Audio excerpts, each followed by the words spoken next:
Psaume chapitre 18, verset 4. La Bible dit, je m'écris, loué soit l'Éternel et je suis délivré de mes ennemis. Il y a des sacrifices pour lesquels Dieu bénit quelqu'un. Si Dieu ne vous accompagne pas, toutes les déclarations que vous ferez en prière pour l'esprit qui domine votre vie, ce sera une comédie. Et il sera là assis avec son cure-dent en train d'attendre que vous finissez. Vous allez aller dormir et viendra faire tes maris de nuit avec vous. Et votre prière n'a eu aucun effet. Voilà pourquoi je vous disais, vous ne pouvez pas revendiquer ce qui n'est pas à vous. Simplement parce que la vie que vous menez ne correspond pas à la prière que vous faites.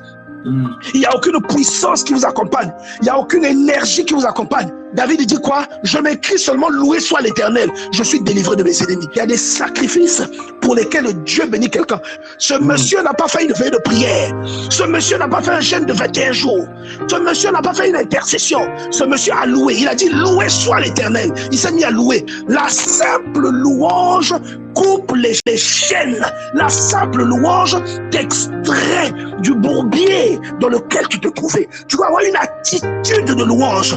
Et rappelle-toi de ce que je t'ai dit le jeudi passé, lorsque je t'ai parlé de Jean chapitre 4. J'ai dit que tu ne dois pas être comme une radio qui parle sans que le corps ne soit associé à ce qui est dit. Il faut que ce que tu fais, que tu le fasses en esprit. Lorsque tu loues Dieu, tout ton esprit est connecté à ce que tu es en train de dire.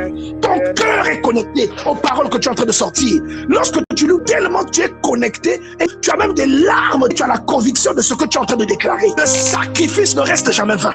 Si aujourd'hui tu as un problème, il te suffit de faire une louange comme Paul et Silas. Le sacrifice ne reste jamais vain. Lorsque tu te réveilles pour prier la nuit, Dieu sait que tu as besoin de dormir, mais que tu coupes ton sommeil pour prier. Dieu le sait. Et le sachant, il te récompense en te donnant une force qui est déployée et qui brise les chaînes qui liaient ta vie, qui brise les chaînes qui liaient les membres de ta famille.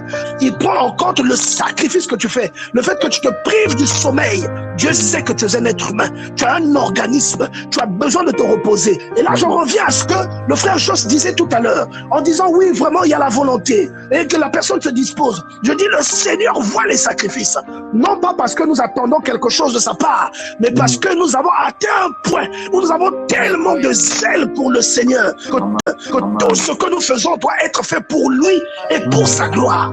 Et Dieu voit ce sacrifice. Ici, la Bible dit dans le psaume 91 au verset 1, celui qui demeure sous l'abri du Très-Haut repose à l'ombre du Tout-Puissant. Tu peux être la personne la plus vigoureuse qui soit, mais il y a des batailles pour les surmonter. Il faut que Dieu soit avec toi. Il y a des combats pour les gagner. Il faut associer Dieu à ce combat-là. Il faut associer Dieu à sa vie. Et la Bible ici dit, je dis à l'Éternel, mon refuge et ma forteresse. Il dit, mon refuge. Donc c'est en Dieu que tu te caches. La forteresse, elle permet à quelqu'un d'être en sécurité, de sorte qu'aucune anomalie, aucun mal venant de l'extérieur ne peut t'atteindre lorsque tu es dans la forteresse. C'est pourquoi vous voyez certaines personnes ont tellement confiance en Dieu que même lorsqu'il y a un combat, la personne n'est jamais inquiétée. Lorsqu'il y a un combat, la personne n'est jamais triste. Elle n'a pas le temps de pleurer. Elle n'a pas le temps de se lamenter. Lorsqu'il y a des tribulations, la personne parle en langue. La personne glorifie le nom de l'Éternel. Lorsqu'il y a un problème, un manque, il y a une difficulté, il y a une situation anormale, la personne glorifie le Seigneur. Elle agit comme Paul et Silas dans la prison. Alors qu'ils étaient emprisonnés, ils ont eu une attitude différente. Tout le monde était abattu, mais Paul et Silas avaient une révélation. C'est pourquoi il faut connaître le Dieu que tu sais. Et Paul et Silas se sont mis à chanter dans la prison vers le milieu de la nuit. Et ils savaient que leur secours se trouvait auprès de l'Éternel. On a dit celui qui demeure. On n'a pas dit celui qui est de transit, celui qui est de passage, celui qui vient et qui s'en va. On a dit celui qui demeure.